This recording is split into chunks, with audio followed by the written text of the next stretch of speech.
So we've had kind of our first big issue with maintenance on the RV. We pulled into this beautiful Harvest Host here in Connecticut, and we were getting set up, and Jason noticed that there was hydraulic fluid leaking down our front jack. So you can see right here where there was a bubble, and we actually found a bubble in our line when we first had picked this up like a weekend, but we caught it in time and took it back in. They replaced it, but now we're a little bit worried that either these were not very good hydraulic lines, or I believe they're kind of put together as needed, so the ends are crimped on, and maybe the person working on them didn't do a great job. So it in general should be easy to fix. It just kind of jams up travel plans. But just like if you own a house and your furnace goes, when does it go? When it's the coldest day of the winter. And thankfully, we're still hooked up to our truck. We can drive this to where it needs to be. We can get into our bed with the slides closed. So there could be a lot worse situations, like this was off the truck and we couldn't, move it or hook it up again. And then we really would need like a roadside assistant, which we actually have those things. So we've got backup plans. So, we've been real smart about giving ourselves, plan A, B, and C that don't completely, ruin all our travels or break the bank, because we've tried to be wise about that. So we'll get this fixed, we'll get back on the road, and it'll be okay. Yeah, so you can see there's some hydraulic fluid sprayed about in here. Here, we'll put that on. And just checking that there's not other things going here, because we might see if our opposing slides go out, because that's a different hydraulic line. The only issue is if there's enough hydraulic fluid in here to do that. So we're gonna kind of make that decision, pay attention to the lot level there, and may just leave it alone, but we don't know yet. I was just looking, thinking, it doesn't seem like anything's wrong. Here might be the problem. There should be a line attached to that. I think it's down there somewhere. That would be problematic. So got a line missing right there. Shoot. So you already know that our hydraulic line has exploded, and we've decided to turn around tomorrow and head back to our dealership in Pennsylvania so that they can fix it. And that really screws up our weekend that we had planned with our son, who would rather not be on camera. Just out of the shot. One thing he was looking forward to with being with us was that I could cut his hair. So we're gonna go ahead and do the haircut here at the Harvest Host, al fresco. You got plenty of lights, beautiful night. Hear the bullfrogs in the pond. The slight smell of hydraulic fluid in the air. Who could ask for a better camping adventure?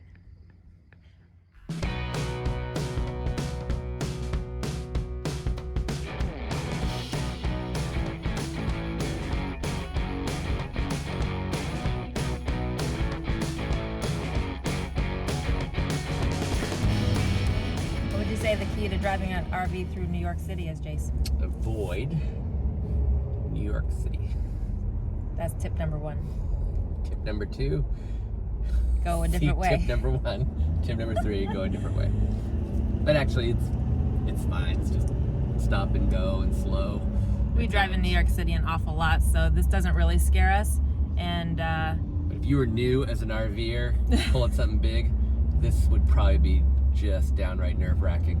Heck, if you were in a Honda Fit for the first time going through New York City, you might find it a little challenging, but tractor trailers can do it. You can do it. Google Maps consistently says that this is the fastest way to get south of here. We often try to avoid it by going out around the city, but today it was so much faster that we thought we'd try it. It's so slow moving. They ain't had time to tag that truck as graffiti. That entire thing was done over the last 4 miles.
I just looked up what the toll would be on the GW Bridge with 3 axles because the George Washington Bridge is notoriously expensive.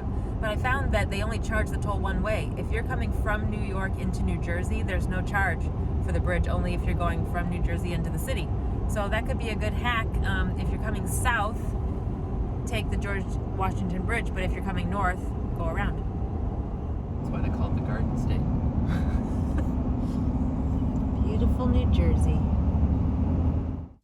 Okay, so here's what happened when we got to Pennsylvania. We went straight to our dealership and dropped off the rig. They said since it was going to be necessary to replace the whole hydraulic line system, and they would have to order in some parts, that it would probably take 3 or 4 days to get this done. So they wanted to make sure that we had a place that we could stay, and I said, yep, we're gonna crash with my parents again in Lancaster for as long as it takes, hopefully not too long. So we headed over to Lancaster with the 3 of us and our 2 animals again.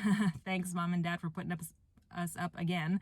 And it took about 4 to 5 days for them to get everything done.